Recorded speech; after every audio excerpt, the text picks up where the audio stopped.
their seats. I know there's a lot of catching up that we're doing because there's a lot of old friends that we're connecting with and meet new friends. But we need to start the program.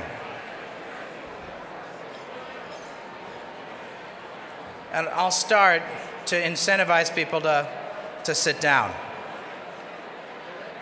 So I'm Dan Runde. I chair the SID Washington Board of Directors, and I want to welcome you to the 2012 SID Washington Gala Dinner. And it's a great opportunity for the community to come together and recognize someone who has made a major contribution to making the world a better place. We have several past honorees here in the audience that I want to recognize. We have former Congressman Jim Colby, who is a previous honoree. We also have Aaron Williams, who's the immediate past director of the Peace Corps, who's also a former honoree. There he is. Please recognize Aaron Williams. But we also have some special friends from Bolivia who are with us tonight as well. We have the former ambassador, Ambassador Aparicio is here, if you could recognize him. Hello, Ambassador. But also we have the former First Lady of Bolivia, Mrs. Sanchez de Lozada, who's here as well. Where is Mrs. Sanchez de Lozada? If we could recognize her, please. Please recognize her with a round of applause. Great. I need to thank a number of people. In particular, I want to thank the SID Board of Directors. We really have a tremendous Board of Directors. And I want to thank the 55 sponsors that we have tonight. There have been some very generous financial sponsors this evening to make this event possible. And you'll hear about them a little bit later. But we are very, very grateful for all of your support. I want to also thank several people who worked very tirelessly to make this event happen. I want to thank Danielle Khalil. I want to thank Courtney Boomgard. And I want to thank Elaine Potter in particular. Please recognize them. We had many other staff and volunteers, but these folks worked several weekends and many late nights to make this the success that it is. I also need to thank a couple of board members in particular. Our dinner chair tonight is Ignacio Jauregui, who you'll see a little bit later. And we want to recognize Ignacio, please. I also want to thank Jean Gilson, who is not with us this evening, but did a lot of the heavy lifting to make this event possible, along with my friends Byron Radcliffe and Tessie San Martin in particular as additional board members who really did extra lifts to help make this a success. You're going to hear a lot about the honoree from others, but I just want to say how pleased we are to be honoring Maria Otero. She is someone who's a pioneer in microfinance. I think she helped make microfinance a household name. She's a practitioner, so this is a community of development practitioners, so it's really wonderful to be honoring a development practitioner. And I think she helped make private sector development, broadly speaking, acceptable in a way that was accessible to many different people. But I also think what I find inspiring about her is her day job, that she is about expanding human freedom in democracy and governance in her day job as Undersecretary for Global Affairs every day at the State Department. So both economic opportunity and human freedom, I think, are two incredibly important parts of the development conversation that I'm interested in, that I focus on in my day job at CSI. So I'm particularly pleased that we're honoring Maria Otero. So with that, I want to recognize to the podium my friend and colleague and the president of SID Washington, Dana Cade, to hand over the rest of the duties for the evening. Dana. Okay. Thank you, Dan. As Dan mentioned, this evening couldn't take place without the generous support of our sponsors. I'd like to recognize them, particularly the platinum, diamond, and gold level sponsors. So at the platinum level, we'd like to thank Abt Associates, Chemonics, Chevron, DAI, and IRD, International Relief and Development. At the diamond level, we'd like to thank Cardno, Emerging Markets, and at the gold level, AECOM, CH2M Hill, Creative Associates International, and Agility Corporation. So thank you to all of you. We got a chance to talk to a lot of you, but thank you again. Really appreciate it. I also want to, I know Dan already said that, but it bears repeating. I really want to recognize the contributions of the SID staff. It's a very small staff, but probably the best little staff around. So Courtney Boomgard, Elaine Potter, and Danielle Khalil. I'm honored to work with such talented colleagues. And then I didn't want to miss the opportunity to announce that we'll be having our annual conference on June 6th at the Walter E. Washington Convention Center. So I hope all of you will join us then. We'll have some really interesting panels, some really great speakers, and we'll send out some more information about that. But hopefully you'll save the date now. It promises to be a really great event. So what we'd like to do now is kick off tonight's evenings with remarks from Michael Posner, who serves as the Assistant Secretary of State for the Bureau of Democracy, Human Rights, and Labor, a post he's held since 2009. Throughout his term as Assistant Secretary, he's engaged on a wide range of human rights issues and been a proponent of taking an integrated approach to human rights and recognizing the relationship between national security and economic, social, and political rights. He also has played a leading role in implementing Secretary Clinton's vision for internet freedom and often speaks on the topic of the role of the internet in advancing human rights and helping people build sustainable democracies, which we've all seen. Assistant Secretary Posner has participated in a number of strategic dialogues, probably too many to mention, but those include the strategic dialogue with civil society, which is designed to give civil society a stronger voice in shaping the political decision-making process. He's also been engaged in the voluntary principles in security and human rights and is a key negotiator in the annual U.S.-China Human Rights Dialogue. Prior to joining the State Department, Mr. Posner was the Executive Director and President of Human Rights First, where he worked on refugee protection and challenging crimes against humanity, among other issues. Prior to his time at Human Rights First, Assistant Secretary Posner was a practicing attorney in Chicago. He lectured for several years at Yale Law School and was a visiting lecturer at Columbia University Law School. He received his JD from the University of California, Berkeley Law School in 1975, with distinction and honors in history from the University of Michigan, his BA from the University of Michigan with distinction and honors. Please join me in giving a warm welcome to Assistant Secretary Michael Posner.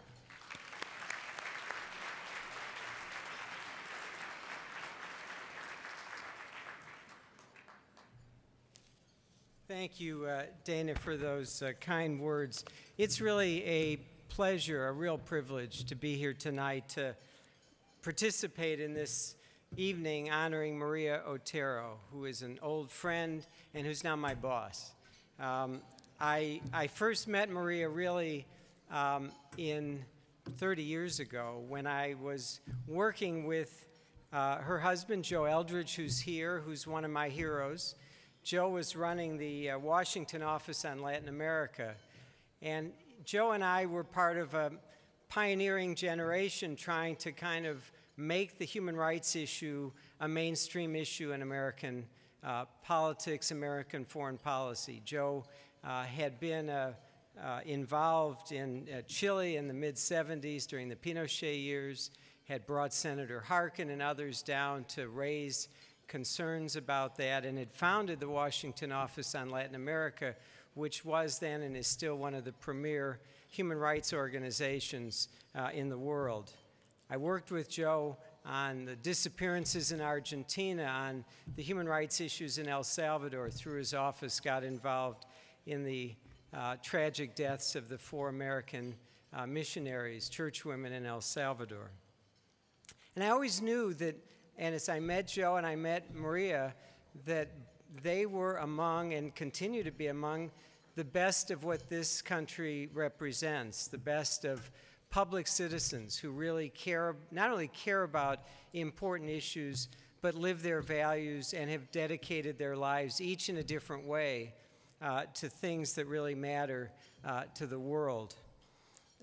And I always knew, I knew from a distance about Maria's work with Acción, where she worked for 25 years, headed for 10 years, and was really a pioneer in a new development model, a sustainable model, making microfinance, making money available to poor people, especially women, who were desirous of being engaged in an economy, but without the resources. A model that was sustainable because not only were loans made available, but they paid back those loans. There was a sense that this was really developing over a lot of hard work and a lot of years, a model that others would soon recognize and replicate. But in a funny way, our worlds were parallel but not connected.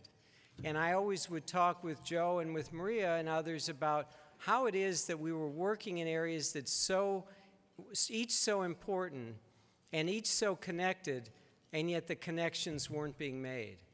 And my particular joy and pleasure over the last 3.5 years has been to work with Maria as we have worked as part of the Obama-Clinton administration in making the case and beginning to implement a strategy, a global strategy for the United States that explains and understands that we can't have development, we can't have security, we can't have human rights and democracy without recognizing the links and beginning to put those issues together in a coherent way.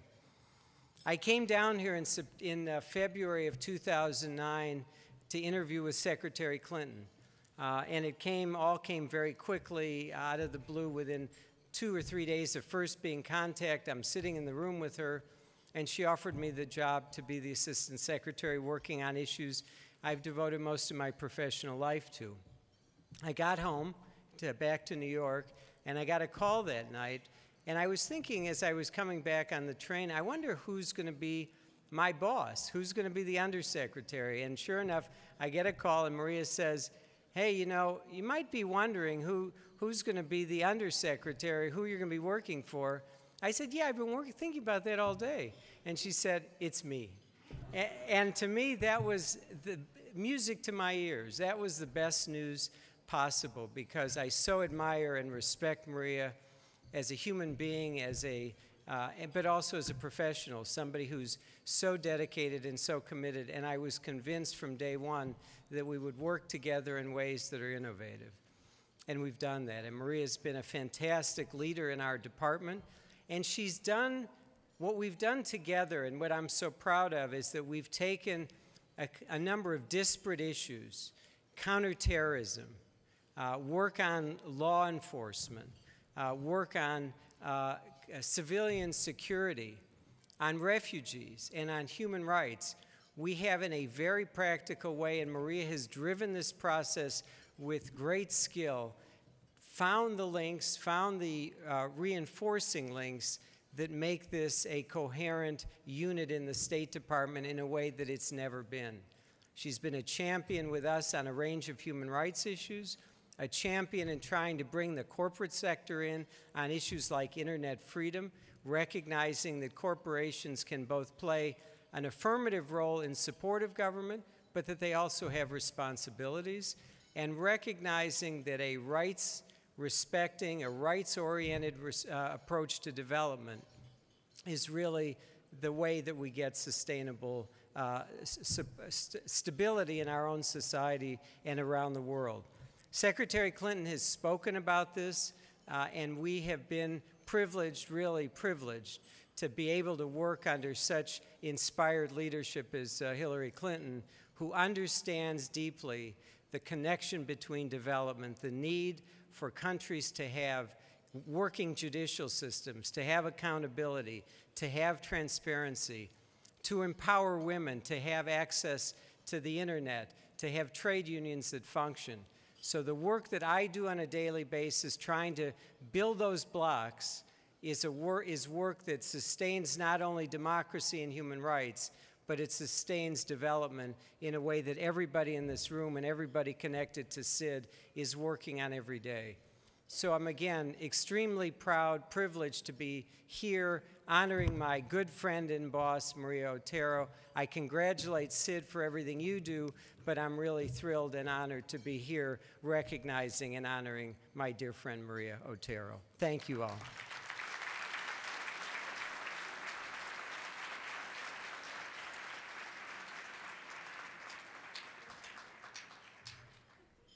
I know that everybody here came for the speeches, but we're actually going to give you a chance to have some dinner and to actually talk to one another and network a little bit. And so we'll resume the program shortly.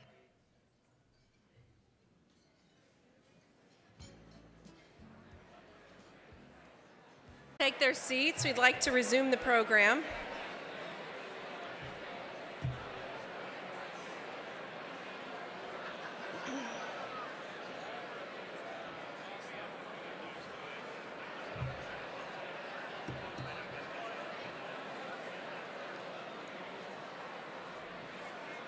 Could everyone please take their seats?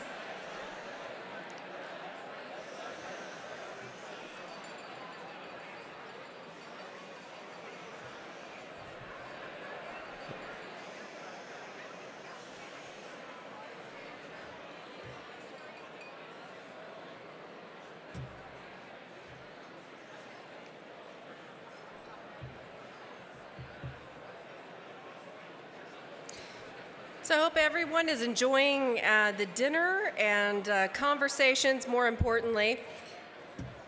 At this time, I'd like to welcome Dr. Jim Boomgard. Jim Boomgard has worked at the forefront of economic development issues for more than 30 years and in more than 30 countries. A Michigan State University agriculture development economist by training, Jim has been a thinker and, more importantly, a doer, and now is a leader in our global development community. His work in Thailand and Indonesia on job creation, small enterprise development, and rural non-farm employment in the 1980s laid the intellectual groundwork for practical work on these subjects that continues to this very day.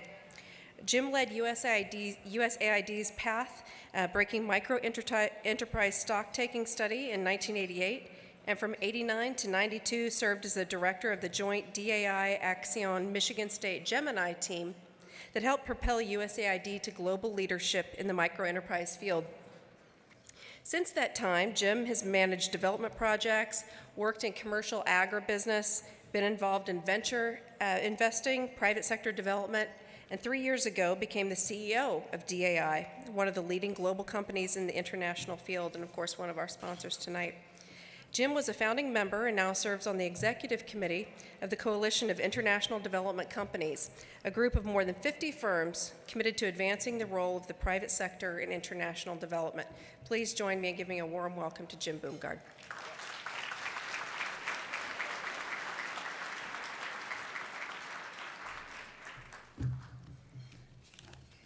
Oh, the lights are bright. Thank you, Dana. Very nice introduction. It's good. The lights are good because you can't really see how many people are here tonight. So a duck walks into a drugstore. No, I'm really not going to tell that joke.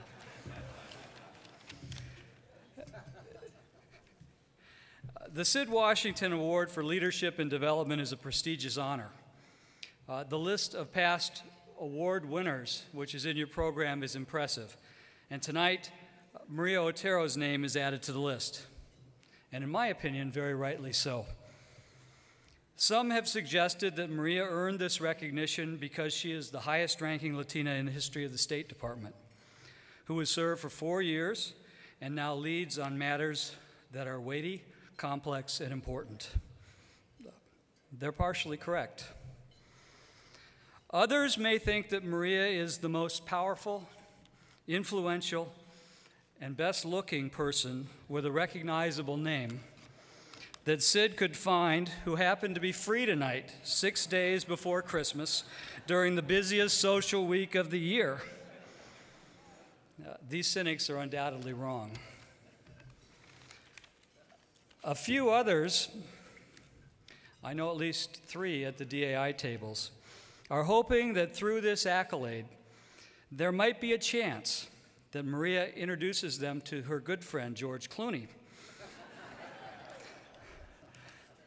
And they, like Maria, will have their picture taken with George at the White House and pushed out over the entire World Wide Web. There's nothing wrong with vicarious living in moderation. While I'm open to the Clooney prospect myself, I have a slightly different take. Maria earned this leadership in development honor the old-fashioned way, by leading in the field of development. Maria's leadership in the microfinance field in the late 80s and early 90s was pivotal.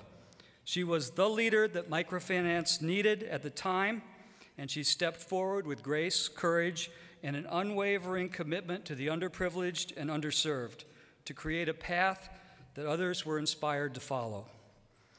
In my view, the verdict on this award was in about 1992, well before she became president of Action or appointed to public service in the State Department. The 80s are a bit of a blur for many of us, but let me take you back to 1988.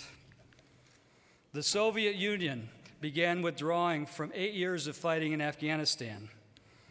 James Hansen, a NASA scientist, testified to the Senate that man-made global warming had begun. The Iran-Iraq war ended with an estimated 1 million people lost. Benazir Bhutto was sworn in as Prime Minister of Pakistan. George Michael's Faith was the Billboard #1 song. The duck joke was named the funniest joke of the year. And I met and began a long friendship with Maria. I think we connected in part because we both had recently returned from the field. Maria from Honduras, and me from Indonesia. And we were in the midst of the inevitable struggles to reconcile the work and lives we had overseas with the very different challenges faced in finding relevance in Washington. During the next few years, I had the opportunity to watch Maria work. While I could not have anticipated that we would be here tonight, it did not take long to recognize that she had special talents, determination, spunk, charisma, and a natural leadership style that would forever change the people she touched, and in very real ways, the evolutionary course of microfinance. Now, this is not the time, I don't think, for an extended discussion or a dissertation on the history of microfinance, which began, I think, in 1897 in the village banks in Indonesia. But to understand Maria's leadership contributions, a little context is required. In the late 1980s, the word microfinance was relatively new. Like the proverbial elephant, microfinance meant many different things to many different people. Like a newly minted rescue dog, it resulted from mostly involuntary combination of strange bedfellows of different breeds. And like modern American politics, from its inception, it was hopelessly ideologically divided. There were 3 tribes in the microfinance world. There was the Poverty Clan, the Enterprise Fraternity, and the Development Finance School. All 3 groups had a great deal to offer, but considerable time and energy was spent defending turf rather than on building best practice from common ground. The field was also geographically insulated. Indonesia, Bangladesh, and South and Central America were all locations of tremendous experience, insight, innovation, and real success. But these places were competing, not collaborating. "That won't work here" was frequently heard as an excuse that reinforced geographic insulation. The field was also institutionally divided. There was the perennial conference rivalry between the nonprofits and the for-profits. There were competing universities, and there were the old guard battling the new kids on the block.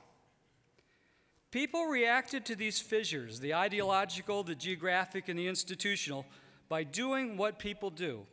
Some took up arms and fought, mostly for resources. Some buried their heads in their own sands, and a very few, searched to find common ground and a way forward. Maria came from the poverty camp, one of the pioneers of group lending for the poor. She was a card-carrying member of the Central and South American Clan. She was a senior leader of the largest US-based specialized nonprofit microfinance institution, Acción. But she did not succumb to the comforts of her home turf. She approached the world with eyes wide open. She listened to new ideas and worked to understand what these ideas meant. She traveled and insisted that her people travel, to see new things, experience new realities, and challenge the stereotypes of difference. They immersed themselves, not just for days, sometimes for months. She understood that an open mind did not compromise her values or her conviction to the mission of expanding access to financial services. Maria Otero pioneered a path that helped turn differences into strengths. She wrote about it. She contributed at meetings, seminars, and conferences. She opened the minds of people inside and outside of her own tribe. She was a relentless force of change. Maria's leadership was transformative and pivotal. She helped open up a new world of microfinance that was built from the best that all the competing camps had to offer. The new world was committed to reaching the poor, offering products and services that they, as customers, not beneficiaries, valued, achieving massive scale that was only possible through commercial viability, not donor dependence, and ensuring sustainability by integrating microfinance with financial markets. Leaders have been described throughout history in every way imaginable as dictators, demagogues, commanders, bosses, benefactors, guardians, coaches, pastors, and trailblazers. When it comes right down to it, a leader is someone people will follow. Jim Howden, a friend and author of the book The Art of Engagement and CEO of Root Learning, posits that people follow only if the leader satisfies their need for engagement. According to Jim, people want to be part of something big. People want to feel a sense of belonging. People want to go on a meaningful journey, and people want to know that their contributions make a significant difference. Maria's leadership in microfinance did exactly that. She played a central and critical role in blazing a trail that brought people together, helping them believe that they were part of something big, motivating them to travel together on a meaningful journey, and inspiring them that together we could make a significant difference. Lao Tzu, the 6th century Chinese philosopher, wrote that a leader is best when people barely know he exists. When his work is done, his aim fulfilled, they will say, "We did it ourselves." Maria would never tell the story of her contribution to the microfinance field as the way I've described it this evening.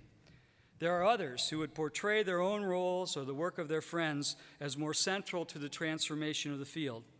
And that's okay. Change never involves just one person. There's plenty of credit to go around. But I was there. I saw her work, her intellect, her charm, her charisma, and her commitment. I watched and I learned and I smiled. My own theory of change management at the time was to convene a meeting, tell a joke, and then tell people to shut up and row. We were fortunate that Maria was close by. We give awards for many reasons. They're partly made to honor the recipient. Individual contributions deserve to be recognized. And Maria, I hope you spend at least a few minutes savoring this one. You have earned this award and deserve to be acknowledged for your leadership and development. But more importantly, we believe that awards have a Darwinian influence. We single out success in the hope that it will inspire others to learn and follow. The examples you set, your commitment to your values, and your drive and your openness to seek out, understand, and then to build on the best that everyone has to offer is a rare and valuable leadership gift. We will all be better off if this award inspires even one person to follow your lead. Thank you very much. Congratulations again, Maria. Happy